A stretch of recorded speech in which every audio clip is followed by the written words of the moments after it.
ഇതിനാരാടെ ഇരിക്കുക? ഒന്നും പറയണ്ട, ഇവിടെ ഇരുന്ന് എല്ലാം കഴിച്ചിട്ട് പോയാ മതി. ദേ 2 ദിവസമായിട്ടേ ഭക്ഷണം തീരെ കഴിക്കണില്ല. ഞാനിതൊന്നും അറിയുന്നില്ല. വേണ്ട വേണ്ട വേണ്ട, ഇരുന്നോ കഴിച്ചിട്ട് എഴുന്നേറ്റാ മതി. ആദിത്യ, ഇത് വെറും കോഴിമുട്ടകളല്ല, അനുരാഗ മുട്ടകളാണ്. ദൈവത്താണ് ഈ മുട്ടയൊന്നും ആന്റണി ഇട്ടതല്ലെന്നറിയാം. ആദിത്യ, 2 പേർക്കും ഇഷ്ടമാണെങ്കിൽ നമുക്കിതങ്ങ് നടത്തി കൊടുക്കാം അല്ലേ?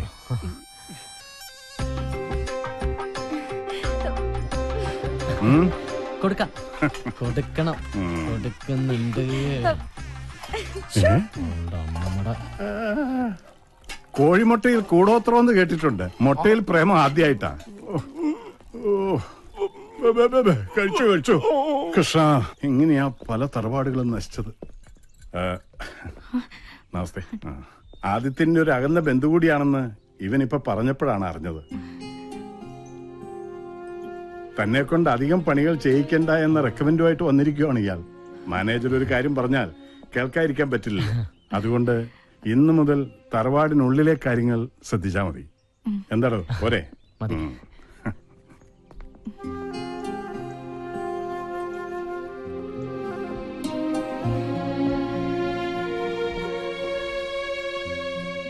മോനെ ആദി, അപ്പന് പറയാനുള്ളത് പറഞ്ഞു. എടാ, എനിക്ക് അവളായിട്ട് യാതൊരുവിധ ഇതില്ലാന്ന്. അപ്പൊ ആനണിച്ചന്റെ പാത്രത്തിൽ 8 മുട്ട എങ്ങനെ വന്നു? മുട്ട നിന്റെ തന്തടാ. പറ്റി പറയുമ്പോ അപ്പനെന്തിനാ ഇവന്റെ അടുത്ത് ചൂടാവണേ? വർമ്മ സാർ പറഞ്ഞപ്പോഴാണ് ഞാൻ ഞെട്ടിപ്പോയത്. എടാ ആദി, വർമ്മ സാറിന് ഒരു സംശയം തോന്നിയതാവാം. നീ അപ്പം പറഞ്ഞ് വിശ്വസിക്കാൻ. മുട്ട എങ്ങനെ വന്നേ? എന്റെ അമ്മേ. മോനെ, ലക്ഷ്മി എന്നെ വല്ലാതെ തെറ്റിദ്ധരിച്ചിരിക്കുക. തെറ്റിദ്ധരിച്ചല്ലോ, മുട്ട സഹിതമല്ലേ പിടിച്ചത്. 2 3 ആണോ? 8 മുട്ട. മോനെ, നീ അമ്മയൊന്ന് കാര്യം പറഞ്ഞ് മനസ്സിലാക്കുക. അപ്പന്റെ പ്രേമം അമ്മയെ പറഞ്ഞ് മനസ്സിലാക്കാൻ സ്വന്തം മകനെ ഏർപ്പാടാക്കുന്ന ഇത്രയ്ക്കും വൃത്തികെട്ട ഒരു അപ്പൻ ലോകത്തെങ്ങും കാണില്ല. ഇത്രയും പ്രായപൂർത്തിയായ ഒരു അപ്പന് പറ്റിയ പണിയാണോ ഇതൊക്കെ? മോനെ ആദി, നീ എന്നെ ആദി പിടിപ്പിക്കരുത്. എല്ലാം പോട്ടെ, സ്നേഹിച്ച പുരുഷന്റെ കൂടെ സ്വന്തം കുടുംബം വരെ ഉപേക്ഷിച്ച് ഇറങ്ങി തിരിച്ച് എന്റെ അമ്മ ഇതെങ്ങനെ സഹിക്കും? എന്റെ പേടി അതല്ല. വീട്ടിൽ കാശ് കിട്ടാനുള്ളവർ വരുമ്പോ ലക്ഷ്മി അമ്മ പറയുമായിരുന്നു മരിച്ചു കളയുന്നു. ഇപ്പൊ ഇതും കൂടെ അറിയുമ്പോ ലക്ഷ്മി അമ്മ വല്ല അവിവേകവും. അയ്യോ മോനെ ആദി, പിതാമര, നീ അവളൊന്ന് പറഞ്ഞു മനസ്സിലാക്ക്. നിനക്ക് ലക്ഷ്മിയുടെ അടുത്തേക്ക് പോവാലോ. എനിക്ക് ലക്ഷ്മി അമ്മയുടെ അടുത്തേക്ക് പോവാം. കാരണം ഞാൻ അവരുടെ മോനാണല്ലോ. ഞാനിവിടെ കാലുകുത്തിയ അപ്പം മുതൽ നിങ്ങളെല്ലാം കൂടെ എന്നെ ഊമയാക്കില്ലേ. ഇനിയിപ്പൊ ഞാൻ അടച്ചെന്ന് എന്ത് പറയാൻ? 8 മുട്ടയും തിന്നിട്ട് എന്നെ പൊട്ടനാക്കുന്നു. അമ്പട പൊട്ടാ. ഇനി ഇച്ചിരി പാട്ട് കേൾക്കാം. നിങ്ങൾ ഇതുവരെ കേട്ടത് കോഴിമുട്ടയുടെ പോഷക ഗുണങ്ങളെ കുറിച്ചുള്ള പ്രത്യേക പരിപാടിയാണ്. ഇനി കോഴിമുട്ട കൊണ്ടുള്ള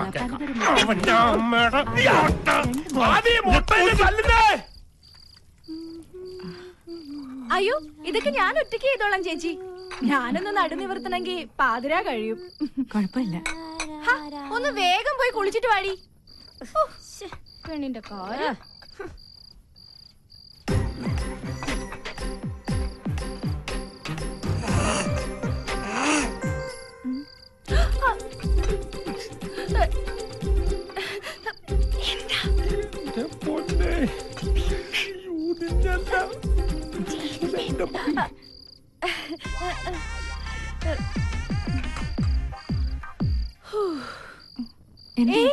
എന്തോരം ജോലിയാ ചേച്ചി. ബാത്റൂമിന്റെ അടുത്തോടെ ആരും ഓടി പോകുന്നുണ്ടോ? എവിടെ? അവിടുന്ന് ആരും ഉണ്ടാവില്ല. ഇവക്ക് വെറുതെ തോന്നിയതായിരിക്കും. പേടി പെണ്ണ്. നടക്കങ്ങോട്ട് ചേച്ചി. അത് കഴിഞ്ഞാ കിടന്നോളൂ കേട്ടോ. നടക്ക് നടക്ക. പറയട്ടെ.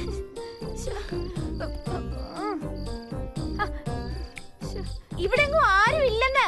അങ്ങോട്ട് കുളിച്ചേ. പറയട്ടെ. കുളിക്കണ്ടതാ ഒരു കാര്യം.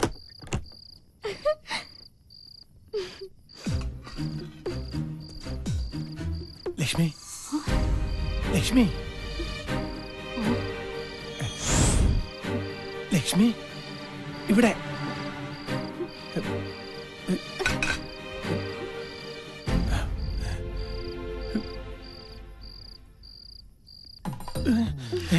വർമ്മ സാറ് പറഞ്ഞപ്പോഴേ എനിക്കറിയായിരുന്നു ഇന്ന് രാത്രി എന്നെ കാണാൻ വരുമെന്ന്.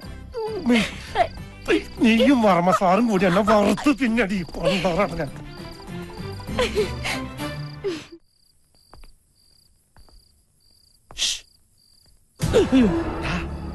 അപ്പനാ.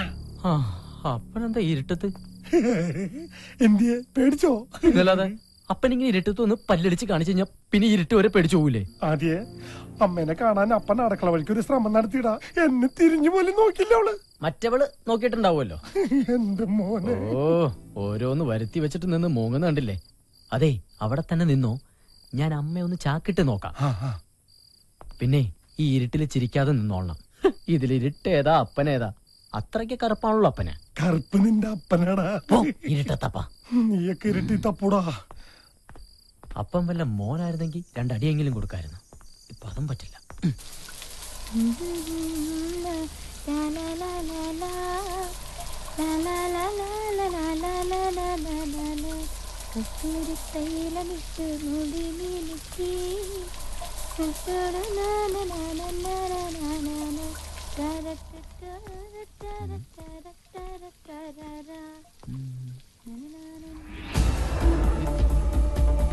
എടാ,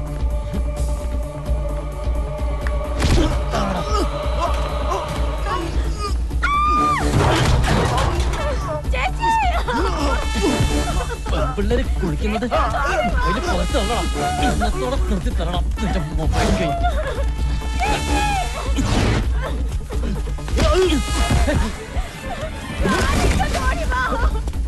നിക്കടാ.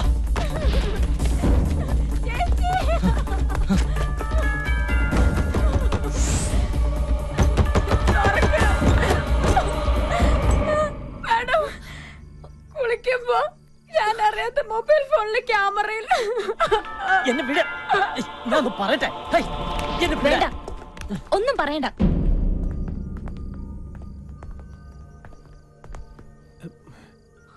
എല്ലാരും ഉറങ്ങാൻ കിടന്നപ്പോ നീ ആരെ കാണാൻ അങ്ങോട്ട് പോയത്? അത് പിന്നെ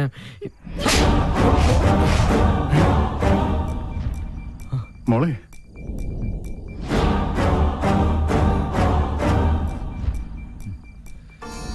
അയ്യോ മാഡം, ഈ സാറല്ല, അവനാ ആ തോട്ടം നനയ്ക്കുന്ന പയ്യൻ. ഈ സാറ് വന്ന് പിടിച്ചപ്പോഴാ ഞാൻ പോലും കാര്യം അറിയുന്നത്.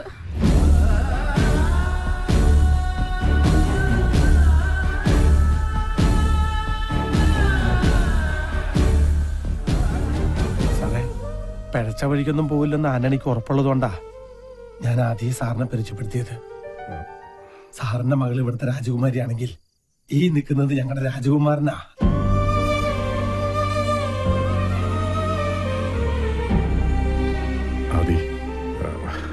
എന്റെ മോള്. സാറത് കാര്യമാക്കണ്ട. സ്വന്തം നാട്ടുകാരന് തല്ല് കിട്ടിയപ്പോ ഇദ്ദേഹത്തിന് വേദനിച്ചിട്ടുണ്ടാവും. കുഞ്ഞുനാളിൽ ഒരുപാട് എടുത്തോണ്ട് നടന്നിട്ടുള്ളതാണേ. ആ സ്നേഹവും വാത്സല്യം കൊണ്ട് പറഞ്ഞതായിരിക്കും. പാവം. അതി, അന്യ പറഞ്ഞതിൽ ഒരു തെറ്റുമില്ല. തെറ്റുകാരി എന്റെ മോളാണ്. മോളെ, ഇന്ന് വരെ ഈ തറവാട്ടിൽ ഒരു പെണ്ണും ആണിനെ അടിച്ചിട്ടില്ല. മോള് ആദിയോട് മാപ്പ് പറയാൻ. മാപ്പ് പറയാനുള്ള തെറ്റൊന്നും സാറിന്റെ മകള് ചെയ്തിട്ടില്ല. ഇങ്ങനെ ഒരു സാഹചര്യത്തിൽ കണ്ടാൽ ആരായാലും തല്ലിപ്പോവും. പിന്നെ മേഡത്തിന് അറിയാതെ പറ്റിപ്പോയൊരബദ്ധം.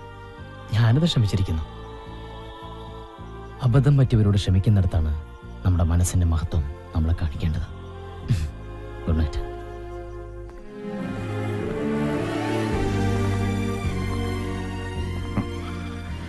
ഇതുപോലൊരു മകന് ജന്മം നൽകിയ അച്ഛനും അമ്മയും സുഹൃതം ചെയ്തവരാണ്.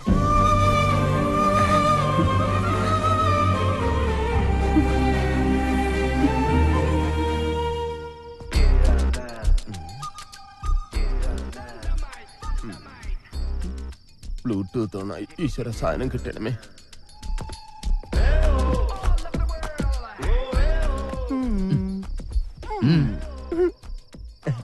അതെ, ഞാൻ ബ്ലൂടൂത്ത് ഓണാക്കി. അതെന്റെ ഫോണിലേക്ക് അയച്ചാ എന്ത്? ഒന്നും അറിഞ്ഞുകൂടാത്തോല ആ കുളിസി. അത് കഷ്ടപ്പെട്ട് പിടിച്ച പാവം നിർമ്മാതാവ് ജീവനും കൊണ്ട് എങ്ങോട്ടോ ഓടി രക്ഷപ്പെട്ടു. ഇപ്പൊ ഒരു അടി വാങ്ങിയിട്ടാണെങ്കിലും അതിന്റെ വിതരണാവകാശം ആദിത്യവർമ്മയ്ക്കാണല്ലോ. ഇനി അതിന്റെ സാറ്റലൈറ്റ് അവകാശം എനിക്ക് തന്നോളൂ. നീ പോ. അല്ലെങ്കിൽ വേണ്ട, എന്റെ ഈ ഹോം തിയേറ്ററിൽ ഒന്ന് റിലീസ് ചെയ്തൂടെ? ഒന്ന് പോടാ. ഞാനൊരു മൊബൈൽ തിയേറ്റർ ഉടമയാണ് കേട്ടാ. വേണ്ട, ഒരു കുളിസി നിന്റെ കയ്യിലുണ്ടെന്ന് കരുതി ഇങ്ങനെ അഹങ്കരിക്കരുത്. വർഷങ്ങളായി ഷക്കീല പടം കളിച്ചുകൊണ്ടിരിക്കുന്ന ഒരു മൊബൈൽ തിയേറ്ററാണ്. തിയേറ്റർ ഉടമയോട് കളിച്ചാലേ വിതരണക്കാരൻ വിവരമറിയും. വിവരം നിന്നെ പോവല്ല പറഞ്ഞ മനുഷ്യനോട് നിൽക്കുമ്പോ ഞാൻ അവസാനമായിട്ട് യാചിക്കുകയാണ്. ആ കുളിസി ഇതിലോട്ട് അയച്ചാണ്. എന്ത് തരൂലേ? നീ തരണ്ടാ, നീ ഒറ്റയ്ക്ക് കണ്ട് മൃതിയടയടാ. ഇത് കിട്ടാത്തവന്റെ വിഷമം നിനക്കൊന്നും അറിയില്ലടാ. ഞാൻ ഇന്ന് എങ്ങനെ ഉറങ്ങുമെന്തോ. നിനക്കറിയോ, വിനാശകാലത്ത് ഏത് നല്ല തറവാട്ടിലും ഇതുപോലുള്ള അസുരവിത്തുക്കൾ വന്ന് ജനിക്കും. ശരിയാ. അതുകൊണ്ടാ ഞാൻ എന്റെ മോനെ കൊണ്ട് അവളെ കല്യാണം കഴിപ്പിക്കാത്തത്.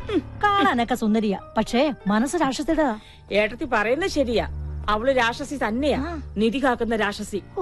അവളെ വേണേ നമുക്ക് ഉപേക്ഷിക്കാം, പക്ഷെ ആ നിധിയുടെ കാര്യം ആലോചിക്കുമ്പോഴാ. അതുകൊണ്ട് മാത്രമാ ഞാൻ എന്റെ മോനെ കൊണ്ട് കല്യാണം കഴിപ്പിക്കാൻ നോക്കുന്നേ.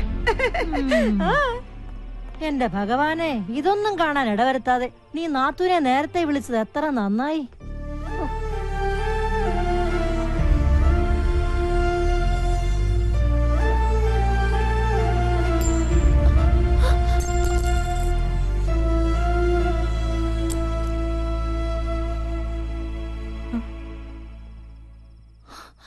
ഒരമ്മയുടെ മനസ്സറിയാൻ ഇങ്ങനെയുള്ള പരീക്ഷണങ്ങളൊക്കെ വേണോ? ദാ വെച്ചോ. മോളുടെ അമ്മയ്ക്ക് മോളെ മനസ്സിലാവും. അമ്മമാർക്കേ മക്കളുടെ മനസ്സ് തിരിച്ചറിയാൻ പറ്റൂ. ആർക്കും ആരെയും ഒറ്റപ്പെടുത്താനും കുറ്റപ്പെടുത്താനും എളുപ്പ, കൂടെ നിൽക്കാനാ പ്രയാസം.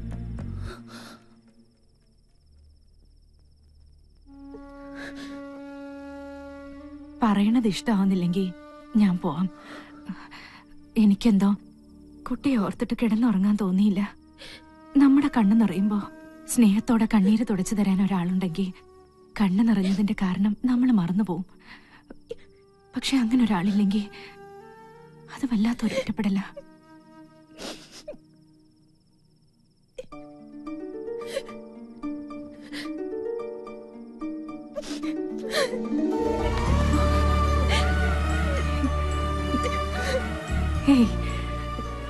ഇത്രയേ ഉള്ളൂ ഇവിടുത്തെ കൊച്ചു തമ്പുരാട്ടിയുടെ പക്വത.